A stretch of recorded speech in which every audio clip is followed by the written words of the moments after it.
Check the mic and make sure it sound right, boys.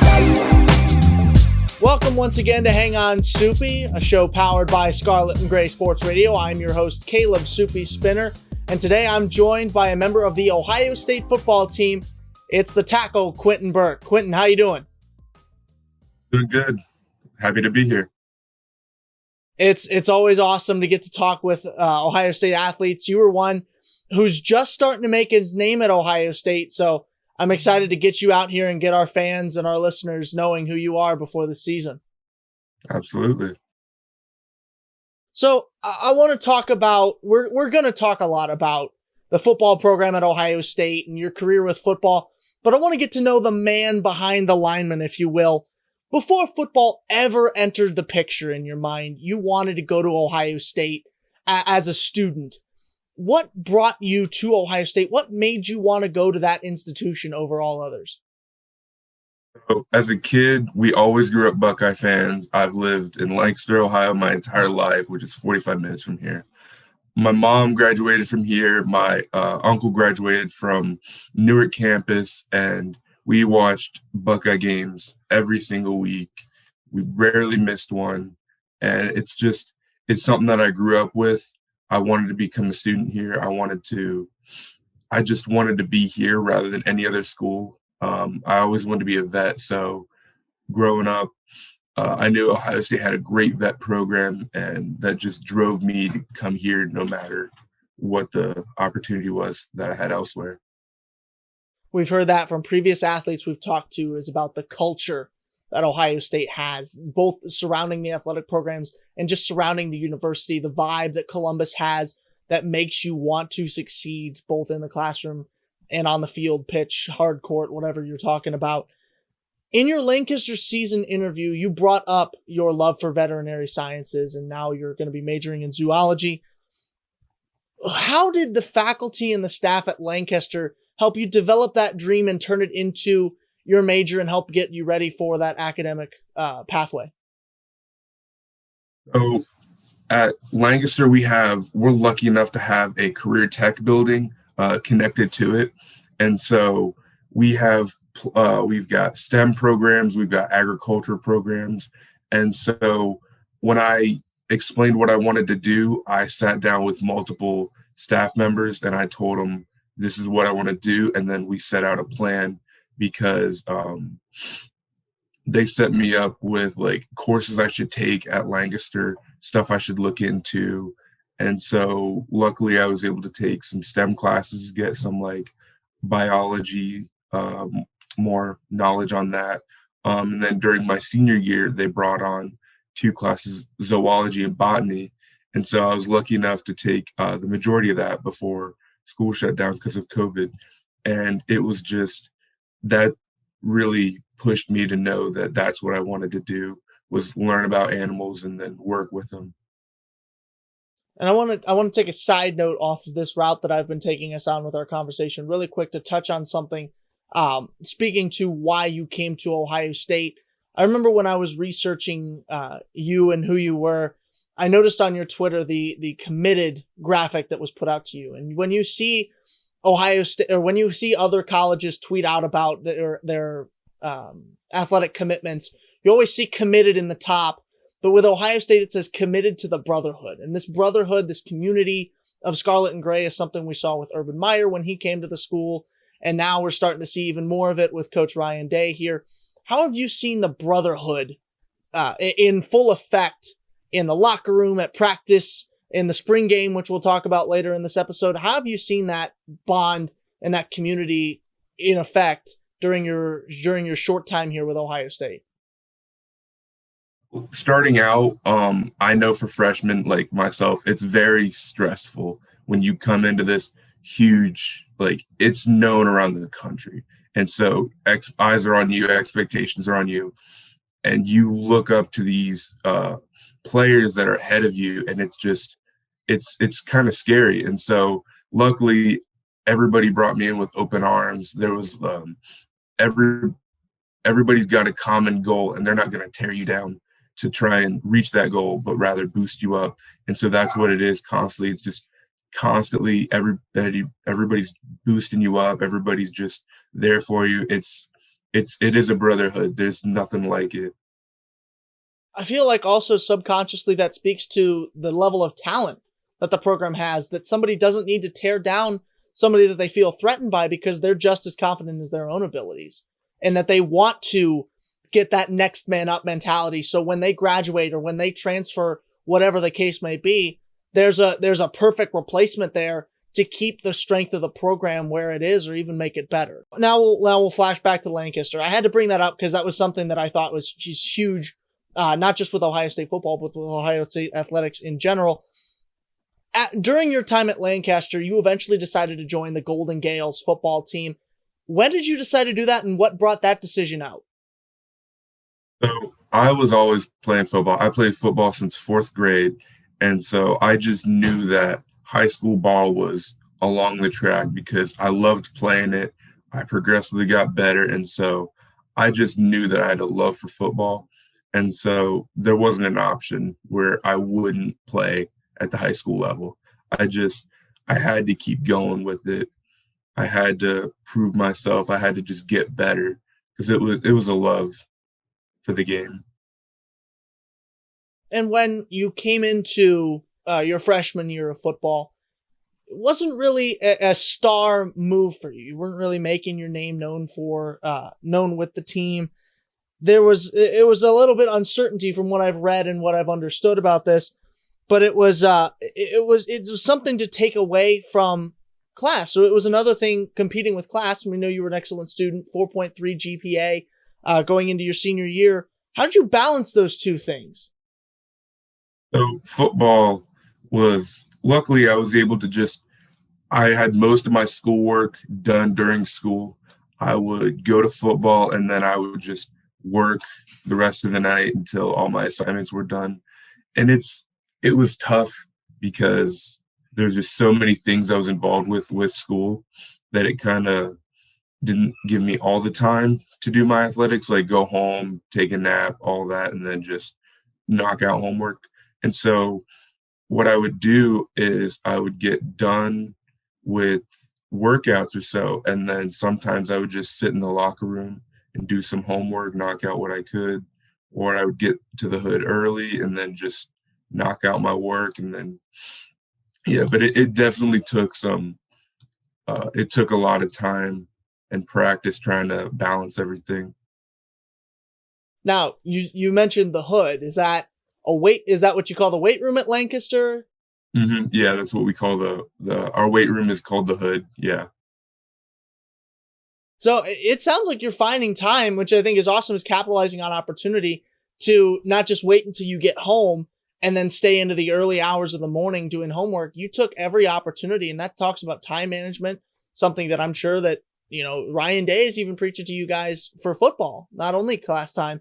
And something that I think we'll see coming up with this new, the program that Ohio State announced just yesterday. At the time of this recording, it was announced yesterday. I got ahead of myself talking about your freshman year and the mindset going into that. We're still focusing on who you are as a student. In what ways do you think your study habits and this managing your time have assisted you with learning plays and different cognitive activities on the football field?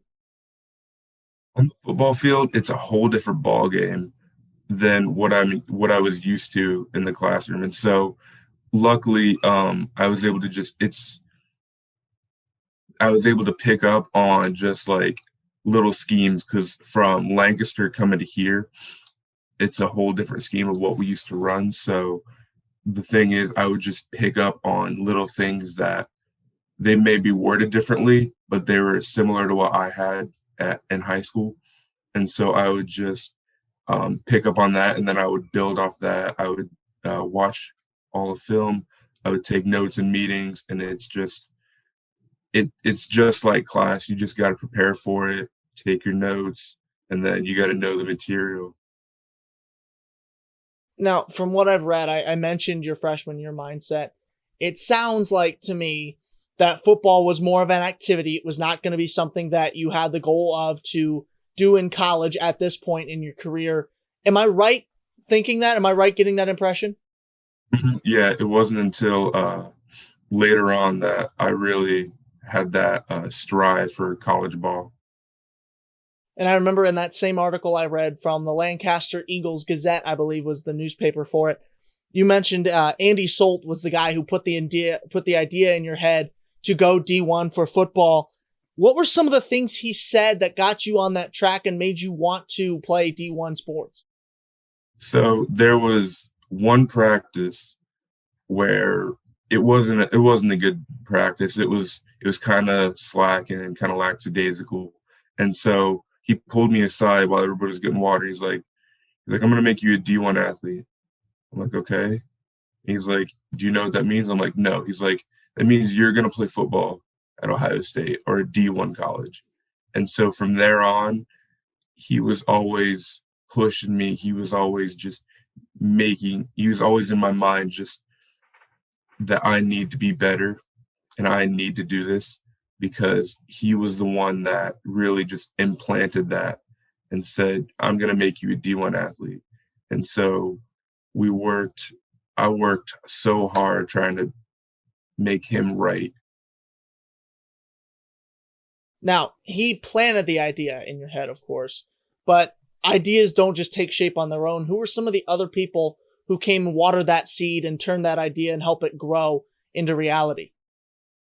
Mom was a huge supporter. I know everybody says that, but my mom was there. She took me to the camps. She took me everywhere, and she made sure that I was getting my workouts in. I also had a coach. His name is Coach Justice. He was there, and he was constantly pushing me, constantly trying to make me better. And it was crazy how much, like looking back now, how much they cared for me when it was never a guarantee. It was just, hey, you have potential. And it's amazing to see how much they cared and pushed me to my potential. Now, Coach Justice and Coach Solt, they can tell you what to do on the field, and they can help you that way. But when you leave that field, when you take those pads off, it's on you to keep the dream alive. What were some of the things you did outside of practice and outside of school, away from them, to make sure that you were still staying in shape for being a D1 athlete, growing the muscle, and doing the things that need to be done to play at the D1 level? After practice, I would normally do sometimes some footwork, and then because I knew that was a major thing when I changed positions, I needed to work on my footwork more. And so I knew that was something I needed to do. So I would do that. I would also, for workouts, one of my favorite activities to do after I got done with everything and after we were released was I would go and I would just flip tires for about 20 minutes or so, just back and forth. And then from there, I would just do more cardio, because I knew that it's just so fast paced. You have to just keep your body in shape for the cardio and everything. Battling those guys on the line is a tough job. I don't think the amount of cardio and then that aspect of being a lineman gets shown in football as much as it should. And going back to the NFL, Jedrick Wills, when he was drafted by the Browns, he had to switch positions, switch to this different side of the line. And there was some talk about how difficult it would be for that. You switched from tackle to guard, excuse me. What were some of the challenges you faced doing that? The major difference was just, I moved in high school. I changed from tackle to guard in high school. So the main thing was just footwork, because I didn't have the best footwork at first. And so that was something I really had to work on. And then tackle is more sort of power, where guard is just straight up. You got to be fast. You got to have footwork. We would pull a lot. And so it was just quick and agile on our feet. And so from there, that's just stuff I had to work on more, was just keeping agile, keeping real fast. That way I could keep up, because the guys that you would line up across they were so quick off the ball, and they had the power. So you had to combine the power and the speed of the footwork to try and keep them on their toes. Now, that commitment outside of practice and when you're not being watched speaks to the passion you had for football. And you talked about developing all the way up from the low-level peewee ball in 4th grade to high school level. Football became a passion for you. And a big part of that football is lifting. What were some of the things you did in the weight room? I've looked at your bench numbers and your squats. It's impressive. What were some of the things you did to bulk up and get that muscle? Because that's a huge part about being a D1 athlete, especially lineman. But for me, I didn't really take anything. I had protein powder every once in a while. It was just not for me. And so what I would do is I would try and I would put on more weight than I could do, really. And I would try as hard as I could. I would fail, and then I would get right back up and try it again. And then I would just try and make sure that I could do as much weight as I could, because for me, it was about trying to bulk up, try and get those numbers boosted because as a guard, you have the strength of the defensive lineman plus the quickness of them. And so you got to be fast and strong. And so from there, I just kept pushing and I would do more than needed. Like I said, I would go out, flip tires. And it was just what it was just trying to get better, get stronger with it, no matter what it took.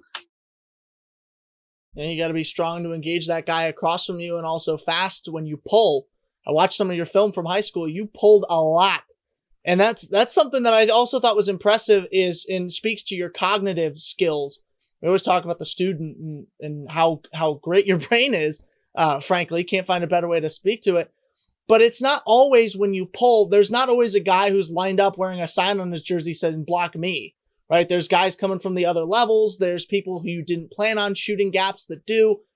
How do you kind of go through the process as you're pulling to say, who's going to be the most danger to the guy behind me? And then how do you target them? So, for our plays in high school, we had a job to do, and it was stick to your job, assume that everybody else's job is messed up. And so what we would do is we would look, and you got to have your head on a swivel is what they taught us. So I'd be pulling and I would look, see if some guy's covered. And if he's covered, then I would turn right back in, because I know that most of the pressure would come from the inside. And then from there, it was the first man on and then just keep on going. And so I tried to do that as much as I could, give the running back some time to figure out what he was going to do. And then that was basically it. Just head on a swivel, make sure that you know what's going on. You're aware of what's going on. On huddle in your junior year, highlight reel, I guess is what you call it. There's one play early on in it where you look like Michael Orr on The Blind Side when he takes the guy to the bus, because you just keep going. And I hear the whistle going and I'm watching you. I'm like, okay, is he going to let up? Is he going to let up? Is he going to let up? And you just kept going with the block. It was impressive. It was impressive. As your game began to develop and as you began to grow in size, and what Coach Solt and Coach Justice and what they were telling you started to hit home, and you started to realize that D1 might not be as far off of a goal as you had once thought it was, how did your role on the team grow? It was apparent that I had potential. My teammates knew it and everything, but from there, I kept my head down. I kept working. I never grew an ego. It was just, I came here to work because I have stuff to prove. And I was never captain. I was never up there, but I was definitely one of the leaders that they had. And so from there, it was just, I have to lead by example. And so from there, I just kept going. I just kept pushing, making sure that the coaches knew I was serious about it, making sure all the players knew that, hey, we got to step up our game. We got to keep pushing. This isn't the time to just fall on our backs and just roll over. We got to keep pushing. Captains don't always have to have the C on the jersey to mean that they're a leader. And that sounds like something that you are. We're going to talk about the fateful day at Ohio State team camp in just a minute, but I want to stop for a second to get into Supi's Speed Round.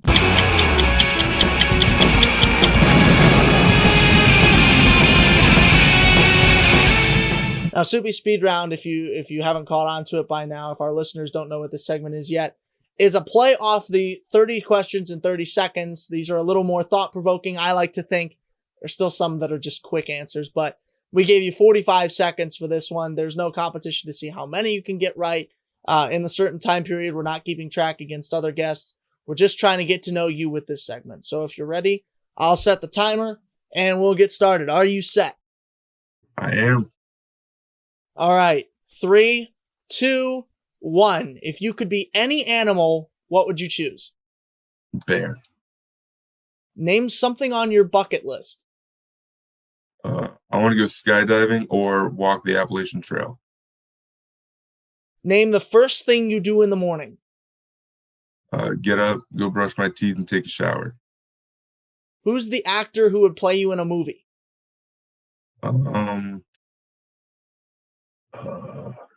We'll do.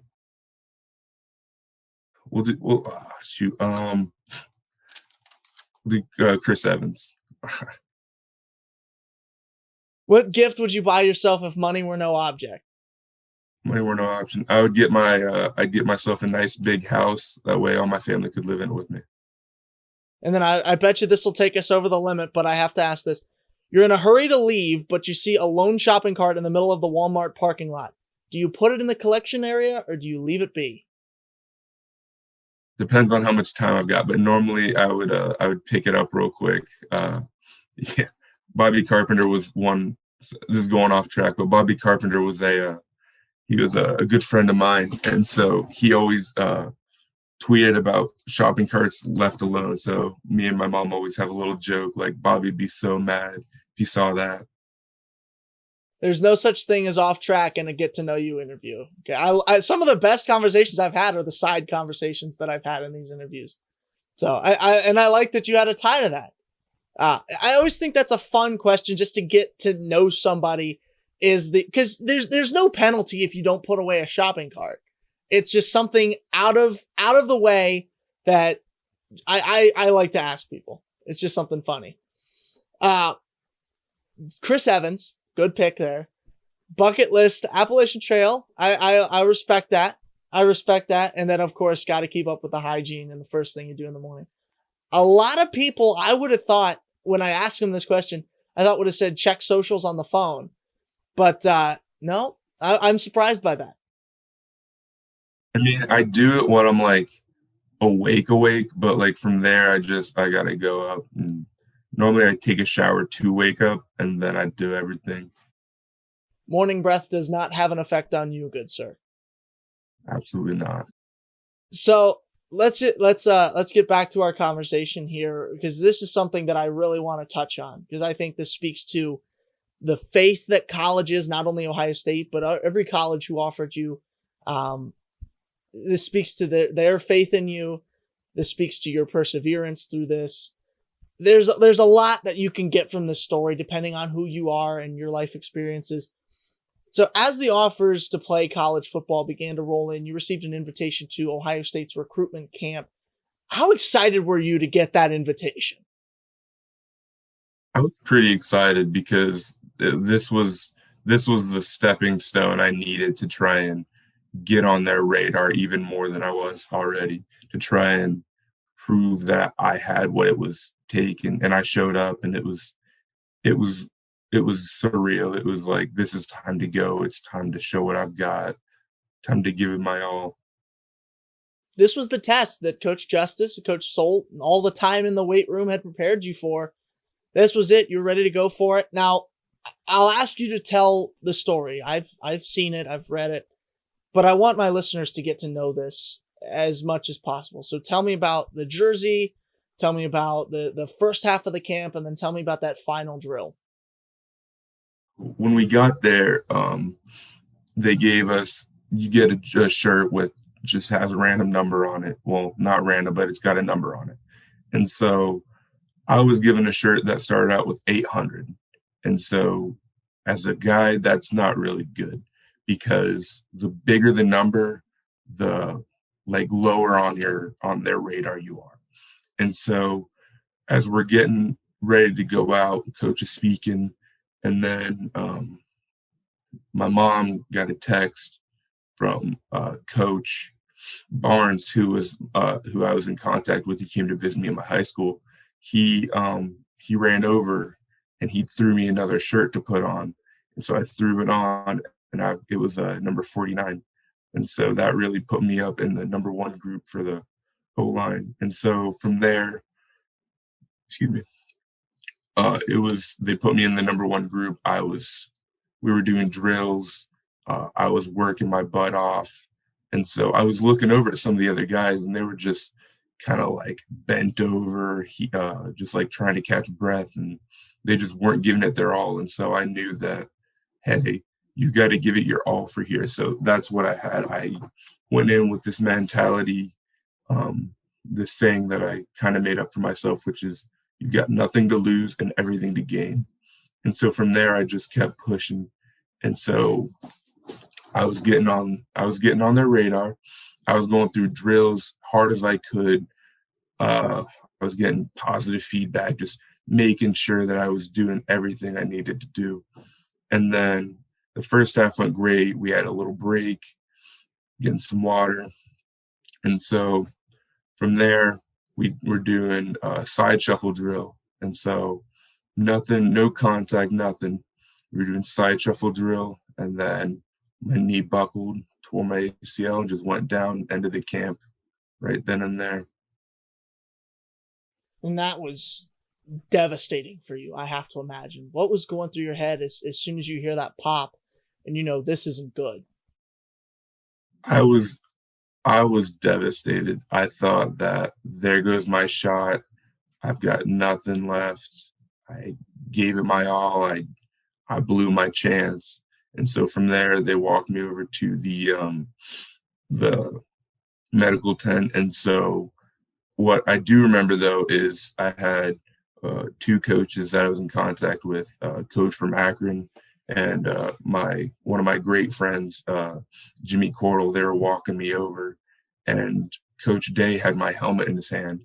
And the coach from Akron said, "I got that, coach." He was like, "No, I got it," multiple times, and just he kept walking with us. And then he spoke to Mom, he spoke to me real quick, and that really testifies to Coach Day. But it was devastating.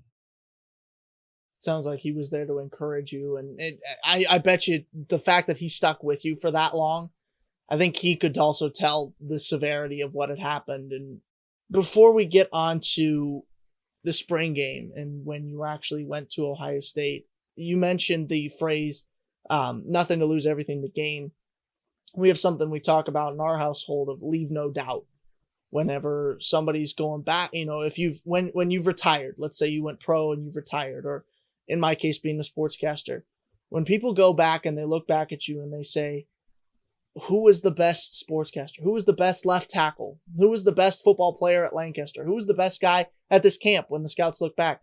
Who's the best guy that we want for this tackle position? Leave no doubt that your name is going to be up there. And so I think that's something that I just wanted to share to speak to that quote as well. None of the colleges after your ACL, none of them pulled their offers that they had extended to you. They had faith that you would be able to recover from that injury and come back better, if not the same as you were from that injury. What did that speak to you, that these people had faith in you and were excited to see you even after your injury? They didn't doubt that you would be a fantastic player. That was really just a weight off my shoulders, because I was concerned that like I'd have nothing. Everybody would drop me right then and there. And then I was getting texts and phone calls saying, "Hey, we're still interested," and all that. And what really stuck around was 4 days after my injury, my mom was talking to one of my coaches. Coach got a call. It was Coach Hinton, and he said that they offered me a preferred walk-on. And so from there, it was surreal that they offered me that after I just blew my knee right in front of them. And it was crazy to think that they just had so much faith in me, even when I had no faith in myself. I was down on my hardest time, and yet they were still ready to pull the trigger and bring me in. Coach Day, aside from, being with you at that and being a caring guy, he has an eye for talent. And I think if I had to infer on why you got that walk-on spot, I think he saw between what he saw in the day and what he saw when he was walking with you with your helmet in his hand. I think he saw a fire that he sees in some of the best players that have run through him, that this guy's down, but he's not even close to being out. And it seems like I bring this up every single episode that we have on Hang On Supi, but the E+R=O, I wear it on my wristband. This was something from Urban Meyer, if I'm not mistaken. I even have it in scarlet and gray for that reason. But your event was uncontrollable. You can't control when your knee decides to give out. But the response, I think Coach Day looked at this as a test of, just went through some adversity. How are you going to respond? And then that outcome, by looking at how you were going to fight back and seeing that passion that you had, that you really wanted to be there. I think that's what led to your outcome of putting you where you are now. And then, of course, you took that preferred walk-on spot, turning down some full rides to make sure that you were in scarlet and gray come in the fall. You made your debut in April, sort of. I call it the debut because it was at the scarlet and gray, the spring game. We still have yet to see your debut. That'll happen in this fall. But you were able to make that there. That was the first time you had your jersey on, the new number 50, replaced the 4 with a 0 there in that number. Tell me about the satisfaction you felt having achieved the game, and having achieved your dream and having made it. Really didn't hit me that, like, hey, I'm playing football at Ohio State, until we were running down the tunnel for pregame. And that, because I've walked down that tunnel for scout games and all that, and for the OSU 4-miler a couple times. But to suit up and just have 100 guys around me wearing jerseys same as mine, it was surreal. It was crazy. And ahead of that game, the university had announced that fans would be able to attend that game and be in the shoe for the first time since the start of the pandemic. The stadium wasn't at full capacity, but you were able to get a taste, and just a taste of now. But with the governor saying that he plans for us to be at full capacity, you'll get to really feel it. But what was it like playing in front of the Buckeye faithful on such a historic field in a historic stadium? I got a taste for it. I didn't get it. It didn't feel like it was really the shoe, because it wasn't packed and just, you couldn't hear anything. And so I got a little bit of taste of that. And then now I'm just hungry for the whole thing. I can't wait to be out there. You'll get it. It'll be exciting to see Block O when they're going in full force. The band is playing, the atmosphere is there. You mentioned coming down the tunnel with those 100 guys who are all dressed in your same uniform, that glorious scarlet jersey and the gray pants. Who are some of the freshmen that you've begun to bond with in your class?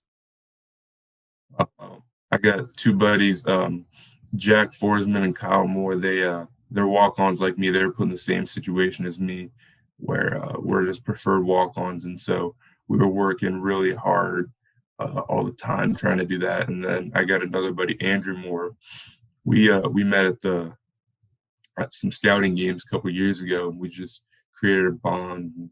Yeah, there's nothing like a bond with another OSU guy. It's intense.